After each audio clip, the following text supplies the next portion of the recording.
Good morning, everybody. Good morning. Good to see you this morning. Well, in a couple of weeks, 2 weeks and a day, November 1st, we'll be starting our course on Huang. And so I thought today maybe I'd like to just, by way of introduction, just say a little bit about Huang. And because during the class, I have this precious little time, I'm just going to want to jump into what he had to say, what written record we have of his. So I thought I'd just say a little bit about Huang right now to kind of set the stage. I'll give some kind of an intro, I'm sure, for the class as well. But I just want to say in reading, we'll be using the John Blofeld book, The Zen Teaching of Huang. And it's been years, decades probably, since I read the intro for that book. I've gone back to the book many times over all these years, but the intro, I must have, I don't remember when I last read that, but it was interesting rereading it now in preparation for the class. And Blofeld, because I took a little excerpt from, I paraphrased it slightly. I think that's on our posters or whatever we have for the class, advertising the class. Anyway, but there's more in that intro that I'd like to look at, that Blofeld brings out. He points out that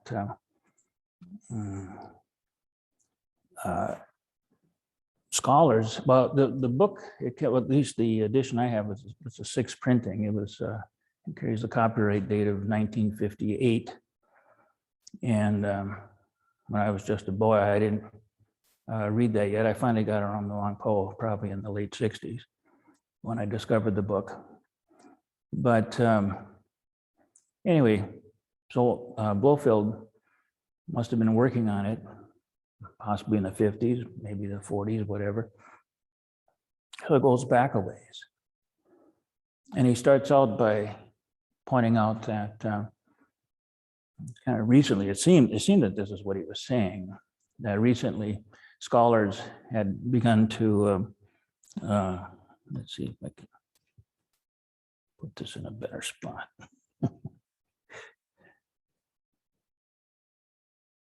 Seemed like scholars had recently come around to granting some authority to Mahayanist writings and sutras and teachings and whatever.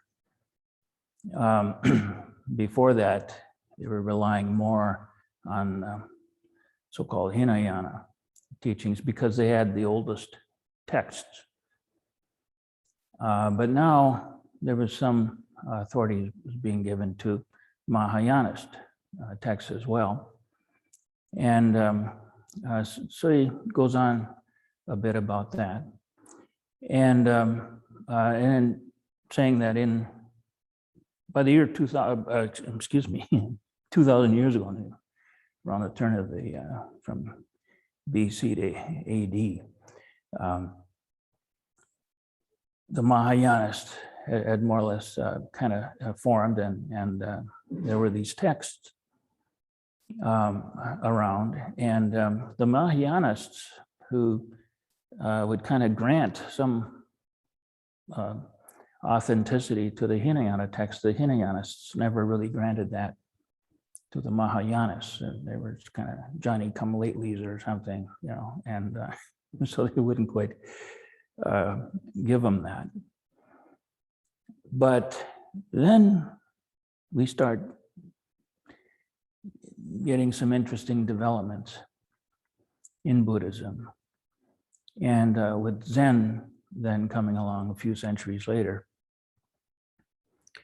or did it? I mean, because Zen traces its lineage back to the Buddha. And it puts this emphasis on this, what did he call it? I forget. This, I think mystical, I wouldn't use that word myself. This is Blofeld was kind of laying this out. But this mystical transmission of Dharma, of teaching, of, I don't know if he said mind at that point, but this transmission of these teachings silently and we have this story of the transmission, the Buddha gave transmission of mind or Dharma to Mahakashapa. And we know the story where Buddha was speaking to a large assembly, and then at some point he held up a flower, and Mahakashapa smiled. And with this, Buddha recognized that Mahakashapa had this understanding. Blofeld kind of wonders whether this is perhaps apocryphal, but apocryphal or not, that's the story we have. And that is how we understand the teachings in the Zen school. Sometimes described as taking place outside the scriptures, outside the texts that we can, start to pull apart and dissect and examine and latch on to certain ideas within these texts and then argue with others who are kind of splicing it up a different way. And Zen just sort of bypasses that. It honors the teachings in the various texts, but these are kind of considered, I don't know if I want to say superficial, but they don't really get to the heart and the core, deep understanding that the Buddha had, that this can only be transmitted mind to mind. And say a little bit about that. Of course, this kind of speaking of it, even using the word transmission, it kind of makes sense to those of us who we're locked into, well, not locked into it, but we use ideas, concepts. It could involve beliefs and theories and conjecture, all sorts of things like this. And but we might also speak of or think that, well, there should be some supreme knowledge here. And how does that get conveyed from generation to generation? And might have the idea that, well, sure, we can find it in these texts. It gets written down by the awakened ones. Their teachings are written down. We can go back and look at that. And so there's something else that's going on. But actually, it's going on outside. The Zen teachings are this. It's going on outside the scriptures. The actual understanding. And if the kind of commentaries that have been generated in the centuries, since this flowering or the outpouring of, or the, what can I say, the blossoming of the Mahayana, whatever. As time goes on, we talk about the transmission as though there were something that could appear in a text or in a phrase or in a word that gets transmitted from generations. We might talk of it this way, speak of it this way, and we do. And historically, it's been spoken of in that way. But actually, if we get back to what was taking place there with the Buddha and Mahakashapa, this isn't what's taking place. Now, whether it's apocryphal or not, that doesn't matter. It really doesn't matter. Did that really take place for Buddha? This is a teaching that's just simply pointing to something, and it's pointing to how this teaching gets transmitted. I'll put that in air quotes. As if something is being handed over. Was something handed over to Mahakashapa by the Buddha at that time when he held up the flower? Mahakashapa smiled. Well, you can believe that if you want, but but that's taking quite a bit on faith, I would say. It seems to me a more direct and simple understanding is just simply that Buddha realizes this, and then in another person who realizes this. I won't say what this is. It's nothing particular, but it's this. Seeing reality, not being confused by it. One recognizes this in another. That's all. Nothing was handed over. The Buddha woke up to this. Mahakashapa woke up to this. And Huang, and we'll be looking at this in the class, woke up to this. So this is all taking place in a much different way. And because Huang did wake up to this, and I would say with true understanding.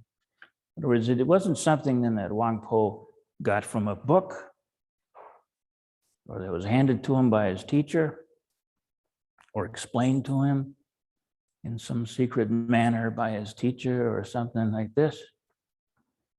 It was that Huang saw this directly for himself. I pulled out here a little bit, I slightly paraphrase this, but this is right out of Blofield's introduction. He says that masters like Huang, I just want to kind of say it because there's some interesting little things in here I want to comment on. But he says masters like Huang obviously speak from some deep inner experience. He and his followers were concerned solely with the direct perception of truth, and were not even faintly interested in arguments concerning the orthodoxy of beliefs. Okay. So that's kind of interesting, especially for people who think, well, that the teaching was transmitted, handed over to, well, whether to Mahakashapa or not, but into these schools, the Hinayana, and they had the earliest texts when we finally, Buddha's teachings were oral, but we finally got this into, written texts and things like that. The earliest ones belong to the Hinayana. And then, of course, but texts, written text, these are frozen things. They're kind of capturing a moment, and they're not like texts today. They would have been written down. They don't run off on printing presses, so you had thousands of texts that all said the same thing. These were things that were written down, but then there they are, kind of frozen in time by somebody, perhaps even just the one who's scribing. But then the written word, it's sort of brittle and frozen, unchanging, and subject to perhaps someone's interpretation of whatever it was that they were copying from or remembering or what. And that is not what the Buddha's insight, realization, his awakening is trying to elicit in a sort of copy over into our minds or whatever. It's nothing like that at all. And this is why the Mahayanas trace their lines all the way back to the Buddha. Whether or not, we have the Mahakashapa story, whether or not that's true or not, literal or not, is beside the point. It's pointing to, trying to convey how this understanding, it's not even really transmitted. Mahakashapa has it himself, as the Buddha did, as did Huang Po, and as does you. You actually have this understanding, knowledge of reality directly yourself. You cannot be without it. All that happened with Mahakashapa, if we want to take the story, and you can take it or leave it, but it's pointing to all that happens, all that goes on, really, is that maybe someone like the Buddha, who has this great awakening, great understanding, acts and speaks in a way that will help bring this out in those who might come to hear or sit and listen or practice. But that understanding is for each of us, it lights up right here. I have likened it to like, say if, it's more like rather than transmission handing something over, it's like, say if the Buddha were, it's like a burning flame of some kind. And you get in close enough, you're like an unlit candle or something. Maybe Buddha's a big burning candle or whatever. And you get in close enough, at some point, maybe your candle will light. It's not actually brought over and handed to you in any way, giving you the flame. The flame will just, we say it jumps, but it doesn't jump. It just gets hot enough so that it ignites. I've used that kind of an image. I haven't used it in a long time because it's not that good. But it's something like that. That these teachings and this practice, we see the awakening, carry on in this way. And if we stay in that vicinity and turn our minds and our attention back to it, and watch our own practice in our own minds and how we're carrying on, bring it back to this,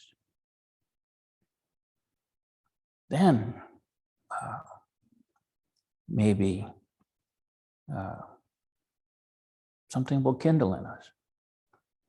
It isn't that something is kindling there that wasn't already there, but suddenly it sparks, gives off light and heat. We can feel it. It's noticeable within ourselves. We see this. We realize this.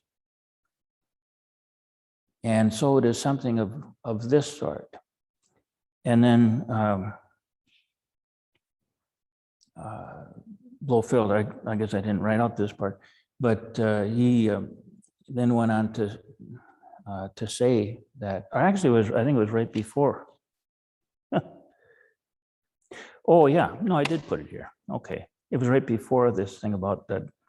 Well, anyway, he says that masters like Huang Po obviously speak from some deep inner experience.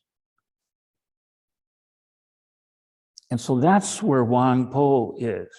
So when we look at Huang Po's writings and, what we have of his through Blofeld in the class that we'll be doing in a few weeks, this is what I want to bring out. Understand that Huang Po, his inspiration isn't coming through something that was handed to him or explained to him or laid out there so finally he could figure it out and say, there's no figuring out of anything. They said, we already have this, you have this too. It's a matter of drawing yourself close to the teachings of one like a Huang Po, so something can kindle in you. Don't try to figure out anything that's being said there.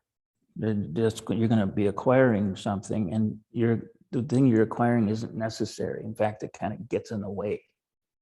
You'll get some ideas and some notions and beliefs and thinking, well, this is what he's saying, and this is what. It's helpful to be exposed to all of that, to what a Huang Po says. That's why we study him, come back to him, reflect on what he's pointing out. I remember before I understood Huang Po, when I first got that book many years ago, I could sense there's something in this that really drew me to it. And I would try to figure out what he's saying. until I get like a headache or something. And I keep trying to think it through and think it through. Never yielded anything. If anything, I was kind of pushing myself toward just kind of getting tired of the whole thing. But I never quite got so tired, at least in this particular activity. There are other things that brought me to the edge of ready to quit this practice this way before I understood it. But not with Huang Po. But I can tell you that if you just stay with it and stay with it and stay with it, what he does in this text that we have from Blofeld, it's this constant pointing to, something, some deep understanding that you already have.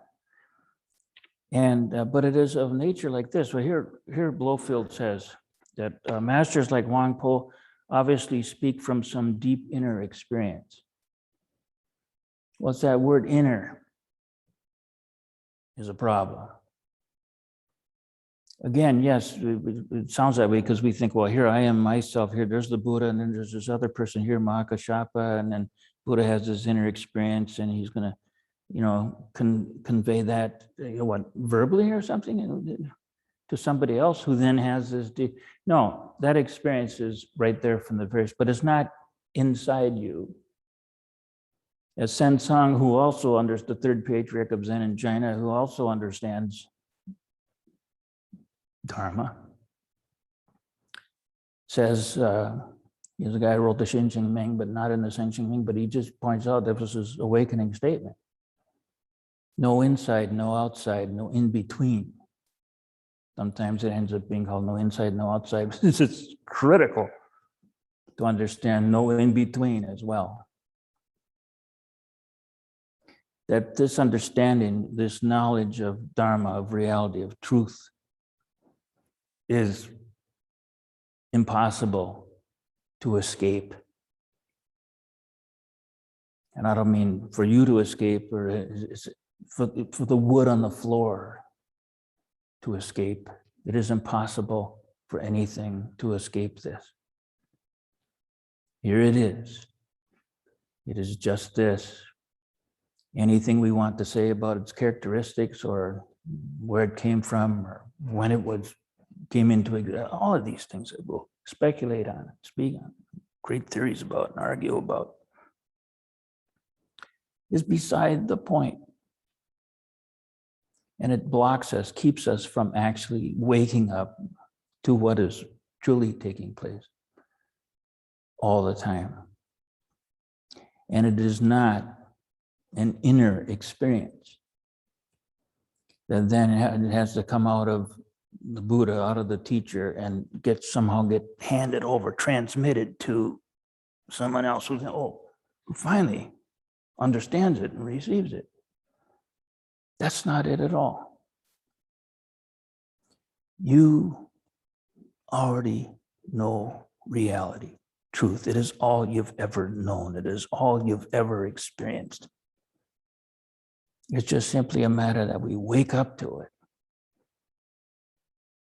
And waking up to it means you're not listening to the chatter of your grasping mind that is saying this or saying that or likening it to this. There's nothing to liken it to this reality. The stuff that we liken things to and that we grasp and chatter about and that, these are all broken out pieces of this unbroken reality, totality. And by grasping any bit of that, including yourself, getting too concerned about that, and how am I doing and all this sort of thing. Well, I want to get this teaching, I want to master it, and I want to become enlightened, and I want it's just ordinary mind acting continuously. And there's no understanding, no complete, total freedom in that understanding and that way of carrying on. And trying to get something, try to get the secret message that Huang Po must have for us here. just simply pointing to this, to thus. And so I would differ that word here than here. So we read a text in the 20th century, 21st century now, of Blofeld speaking in English on the other side of the globe from where Huang Po lived over 1,000 years ago. And so we, of course, he's commenting on, he's not interpreting Huang Po here. But in saying that, he uses the word inner, which then seems to convey something to us so we understand. So, okay, so Huang Po like had this inside. Yeah, it would seem that way, because then he can speak from it too, because he knows it right here. And that's fine. We can talk like this. But that's somewhat deceptive, you understand. I hope from what I've already said, no. You might have some sense of why I'm saying that this is kind of deceptive. Not only that, it shortchanges you. Seems like it's going to set you off a bit because you don't have this inner thing, see? But that's not true. As I said, it's inescapable. It's neither inside nor outside nor in between. And so this is important to understand. And this is very important to understand as we study Huang Po, as we give some attention to his words and what he's going to be teaching us here in a couple of weeks. But I agree with Blofeld here. I have a problem with that word inner a little bit. Sorry. But he says, masters like Huang Po, they speak from some, I don't know how to even characterize what they speak, where they speak from. Truth, reality, but that's no location in particular. But they speak from this understanding, this direct realization of reality, of truth. And this is a Dharma teacher, one who sees and knows Dharma. The idea that it was transmitted to him by some, okay, that's maybe to appease people who see things in an ordinary sort of way. This gets conveyed to that, over there from this person to that person, whatever. Yeah. So you end up with words like inner and transmission and stuff like this.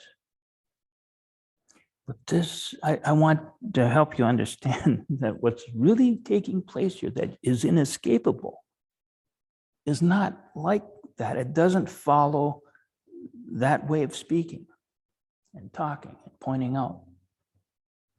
You won't arrange English or any other language into a way that can convey, because it's unconveyed. Nothing needs to be conveyed. It's already thus. It's just a matter of waking up. And the waking up is to finally realize that the chatter, the busyness of your mind, this is why I ask you to just settle down, catch yourself, watch your mind. And it doesn't mean like it's getting on the wrong track, your mind. It's that you're lost. Thinking and calculating, all these kinds of things, they have their places, their uses, yeah. But we'll carry that to the nth degree. And we'll try to apply it to understanding teachings like Huang Po. And with that, we miss it, not realizing that Huang Po is saying something that you know this already. If you make yourself very quiet and you stop talking to yourself, it's not, because it isn't going to come from you talking to yourself. It's a matter of, we might see this, understand this, realize this. It might kindle, it might spark. So I think that's the way to, speak of. Oh, and I was going to say too, it's not some inner thing like it was in Buddha and it gets transmitted a lot. Now it's in Huang Po and something like this. Maybe I already did allude to this a bit, but it's this truth, this reality is. I want to say something like everywhere, but it's not even everywhere because there's nothing but here, right here. which of course I suppose we could say is everywhere when we start to string it out into space and pass it, move it along through time. It's here and now. But we'll think of those in terms of time and space. When if we see this inner experience as Blofeld characterized it, it's not of time or of space or of dimension like that at all. It's just simply thus, always thus, forever thus. Though it appears with changes and dimension and duration and all of that. So then he goes on to say here, Blofeld, he says, so masters like Huang Po, they speak from some deep understanding, I will say. He and his followers were concerned solely with the direct perception of truth. Okay, so that's something else I want us to understand if we study Huang Po now for a few weeks. That the concern here with Huang Po and his followers, he said, their concern is solely with the direct perception of truth, and they were not at all even faintly interested in arguments concerning the orthodoxy of beliefs, which is what gets tossed about and argued with, and and this is why in Zen they say, yeah, they pay attention to the teachings of other schools, they honor them all. There's some understanding there, that we'll say. But the supreme teaching is in silence, because you can't convey truth. There's nothing to convey. It's already here. It's already, it doesn't move from one place to another. It's just the eternal here now. And, so nothing like this is even necessary. It's a matter of just realizing that. And with the realizing of that, there's also the realization that it could not be otherwise. That will also be there. It's just simply thus, couldn't be otherwise. And so this is kind of important to understand. So, and that's why they weren't concerned with, or interested in arguments concerning the orthodoxy, which schools were the Hinayana, they had the oldest texts, because there were big debates like this way back. I have a text called Points of Controversy. It's from, I forget what century now, but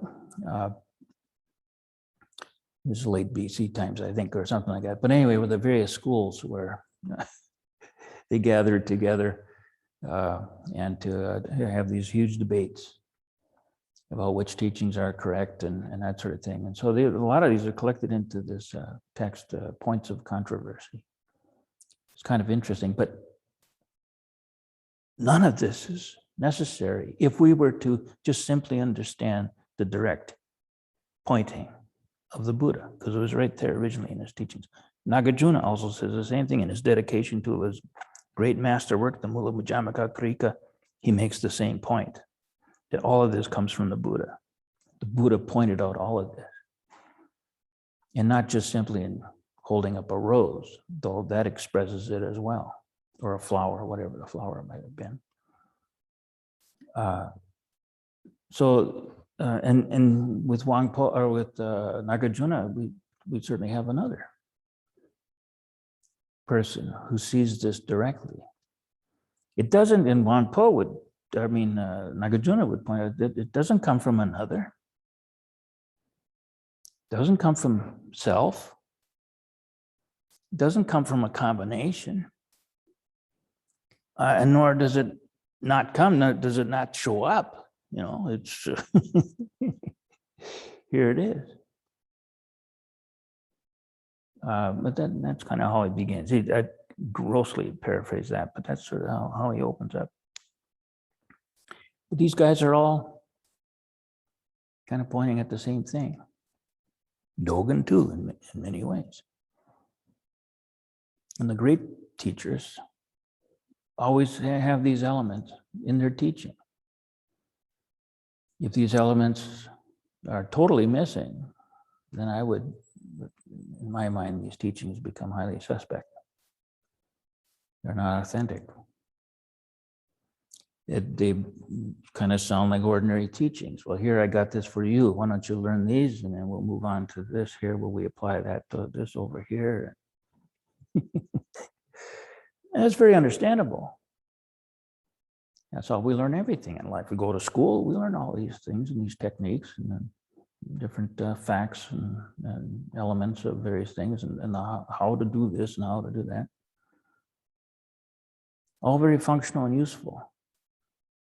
But when it comes to waking up to reality, don't look for it there. And the only reason you miss it is because you continue to look there, because you look there for everything. There's something else. And these teachers who have awoken to this is what they're attempting to point out, draw to your attention. But of course, we have this powerful intellect. Whether we think we're intellectual or not is beside the point. You are. You're conceptual, you grasp ideas and thoughts, but we rely on that exclusively to just letting all of that go quiet and recognize what's actually taking place. In which now the floorboards and the stone, everything speaks what it always speaks, which is truth, dharma, reality. Same thing with you when you're not talking. And when you're not talking to yourself. So the same thing is right there. So anyway, so these teachings then, and what Huang Po is doing there, it's just his concern is with direct perception of truth. Perception, not conception, not getting ideas about truth. That's what we'll do. We'll form concepts, ideas, beliefs. And with that, we don't recognize that we have already a direct knowing, a direct understanding, and realize it, an experience of truth, reality. Of course, with that, there's no we or you or me that's having that experience, but there's just this experience, just us, always available, always there. And so, and again, that's why they're not even faintly interested in arguments concerning the orthodoxy of beliefs. This is why. And this gets to the very heart of what Zen is. I mean, what this teaching, what this way, what this practice is. Especially during the time of Huang Po, when it was beginning to flourish back in the Tang Dynasty in China. Really began to flourish, and that went for a while, for what, a couple centuries or so, I think, until a new dynasty came in, and then somewhat persecuted. That's why the characteristics of Zen and this age where we have all these koans from and that sort of thing. It was very kind of dynamic and easily interpreted by many people as just being kind of crazy. Something as Zen, it just sort of, what, doesn't make any sense, yeah. But that was flourishing for a while after Huang Po. But then, because of the persecution of the various Buddhist schools to some degree, and in particular the Zen school,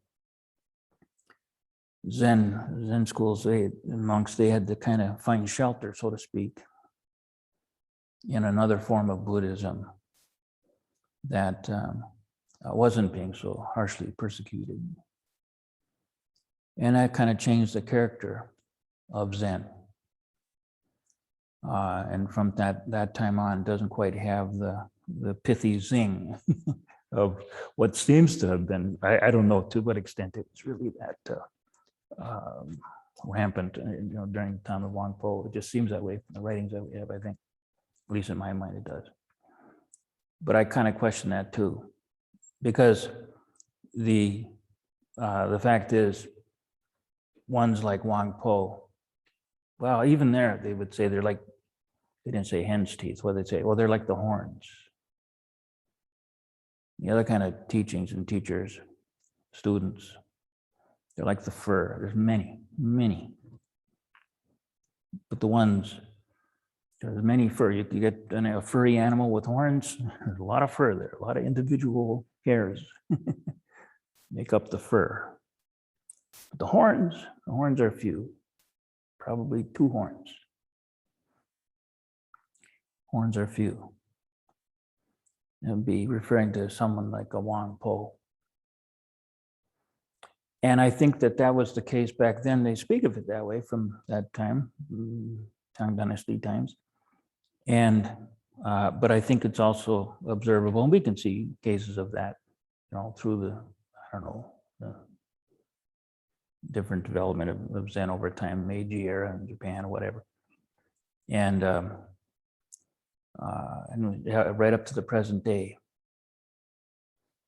And this is something I do not understand myself, but there always seems to be the horns. There's always the fur, but there's always the horns too, it seems, because it hasn't died out. And of course, even if it did die out, I suppose it still could just rekindle, just as it did with the Buddha. Of course, we have the stories that the Buddha wasn't the first either. So, but what I want to say here, so when we're studying Huang Po, it isn't something he got from a text that he's been put into a text and we're going to crank it out of a text and there's something there. He's drawing our attention to what you are bathing in, what you've been soaking in since forever. And it's a matter of just recognizing that and waking up to that. Because you are of the horns as well as the fur. But it kind of depends on you. And what I'm trying to help with here is to get some sense of the way to approach the teachings, the kind of teachings that we're going to be looking at. They are powerful. And they get right to the point. The concern here is with direct perception of truth and not with arguments of orthodoxy and stuff like that. Or even just arguments and making this point and that point, and that school says this, none of that. Because the real teaching, practice, and understanding takes place outside the scriptures and outside the schools and outside even the school building. Okay, we're never without it. All right, well, maybe I've said enough here. But in 2 weeks, we'll be starting this class. I'm looking forward to it. Huang Po is one of the great ones.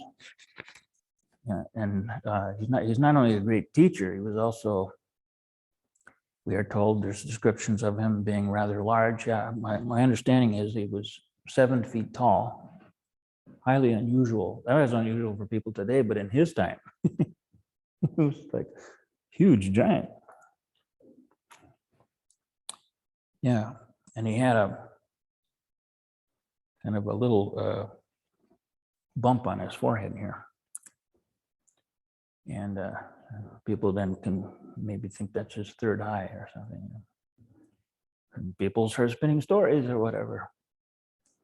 But yeah, so he must have been, if he was 7 feet tall, he must have been a pretty impressive guy. But what's most impressive and what has lived on to us now is his teaching, which is, there's something there. I think you can feel it. I certainly felt it. I didn't understand it when I first encountered it at all. Baffled by it, but I could feel there was something here. So it was something different about it. And it was not ordinary teaching. And so he's not trying to hand you something in any ordinary way, but pointing to things that are, conducive to awakening and the pitfalls that we might otherwise, fall into. Okay, well, I've said enough, I think, but any questions about anything I said this morning? Or comments? I'm curious about the not understanding, not seeing, but resonating, like experiencing something, reading a teaching, whether it's on poem or, and, practicing with that, how, moments that, is that important? Is that not? Like, Don't ask questions like that. Yeah, don't ask questions like, is that important? In a sense, it's all important. Even all the diluted ideas and notions of it, it's all important.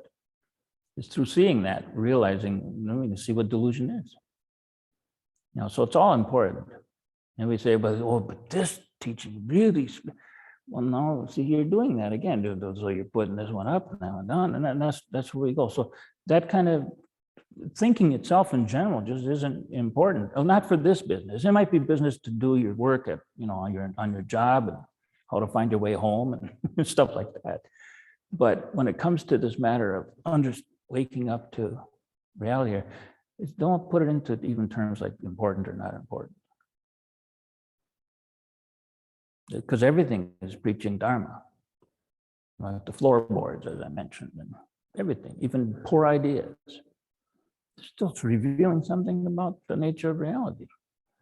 And we can say, well, that's not that idea is going to lead to a lot of pain and sorrow and misery for an awful lot of people. That's a poor idea, an evil idea even. Well, we can say all these things, or we can just silently recognize that for what it is. And you don't have to say too much, you don't have to characterize it in anything. You can see what it is. And don't pick it up. And maybe you can find a way to caution other people so they can see, but they're going to have to see it for themselves. You don't have to beat them over the head with why that's such a bad idea. Possibly in some limited way, you can do things that inch toward that a bit, but I'd be very careful with that approach and be ready to back off of that and to help people get back on an even keel. That's where we need to be. Calm down, watch your mind, and don't run with anything in particular, even something that looks, well, this is good. And so like with Zen too, we don't say, well, Zen is best, this is the best way, I mean, sure, it is, you could say, but the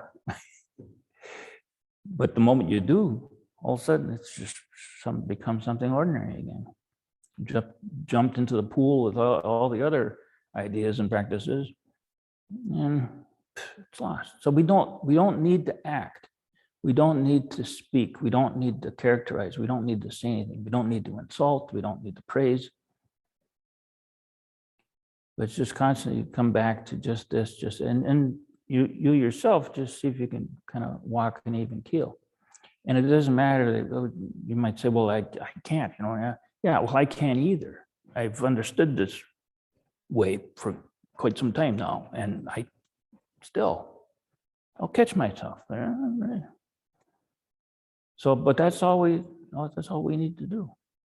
Little by little, maybe we can get a little quicker at catching ourselves. We don't go falling too far in one direction or another. But it's never a matter of perfecting anything or bringing anything to conclusion. Nothing is concluding anyway. And getting it just watch your mind. Hi, quick question. Do you think or know if Huang Po made Zazen an essential part of his practice? I'm sure that if Huang Po makes Zazen an essential part of his practice. Oh. Well, I'm sure it's there. I would guess, not in the way that we do in Soto, because it's of a different line there. But so in the Soto practice that we have, it's quite quite central and emphasized and that sort of thing. I don't know that that would be the case with Huang Po, but the fact is I really don't know. So I couldn't really answer that for you. I'm sorry.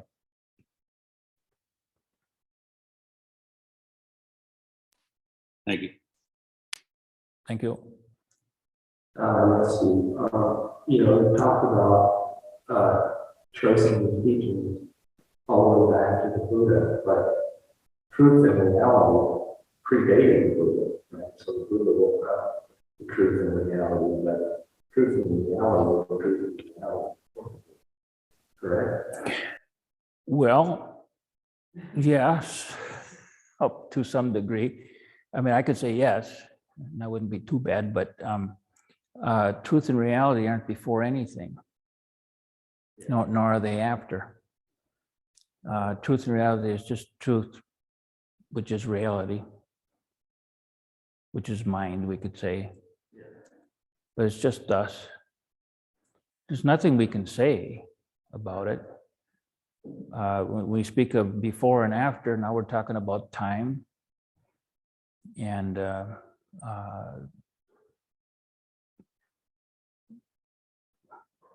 I'm trying to think of, oh, I had an image here, but from a story, but I can't recall it clearly. But about time, when our tendency then, when we're putting things into the conceptual form that we're constantly living out of and grasping and thinking is true and real and everything, this is it. Now we're thinking in terms of time and space and stuff like that. But in reality, if we want to speak in a way that starts to draw our attention to just this, it's timeless. It's outside of time. It's outside of space. It's also outside the scriptures.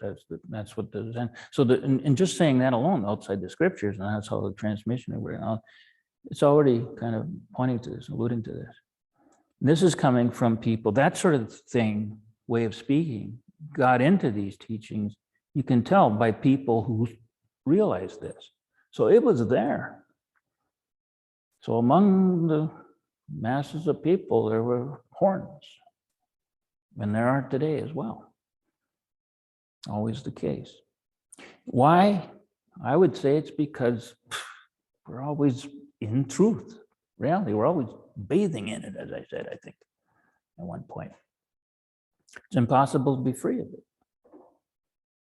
And so the error is, that's why you need to watch your mind, because with your mind, you're running off into insanity, even in the smallest ways, which isn't necessarily a bad thing, depending, but as long as you know what you're doing, you realize what's going on there, then a modicum of that might not be so bad.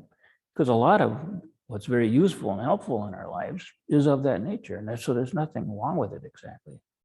The problems we get into is that we don't realize that we're grasping, we're holding, next thing you know, we're obsessing, we're getting angry, we're pushing this way and trying to block that from that person. And why?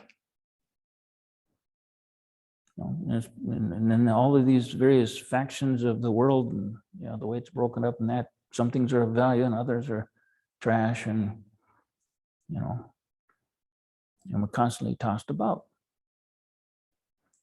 Just watch your mind. Notice this. Notice how we get trapped and lost and confused and running here. Right now we're afraid of this, afraid of that. Look at all insane the human world is today. How many of us are now really pretty much ill at ease about what's going to happen? Of course, we don't know what's going to happen, and what are you going to do about all that out there? Well, I don't know. What are you going to do? Are you going to do something about it? Watch your mind. If you stop right here, you might realize you're okay. And that'll be the case no matter what seems to be happening out there. But you'll only learn this if you learn to bring your attention back to just this and catch yourself. But you got to be honest. You're winging out on something. You recognize that. Don't start making excuses. Well, that's because they said this, and just recognize what's happening and stop. If you can learn to do that. And the more we learn to do this, the less we're going to be tossed away by this and that, and the more at ease we'll be in the world. And that at ease is actual understanding. That's what the at ease is. This is all to be at ease in this otherwise crazy world, this human world. But we can recognize, see it, for what it is, and then just stop. Well, I notice we just hit 11 o'clock, so unless there's another question, we probably should end it though. So nobody on the, okay. Thank you.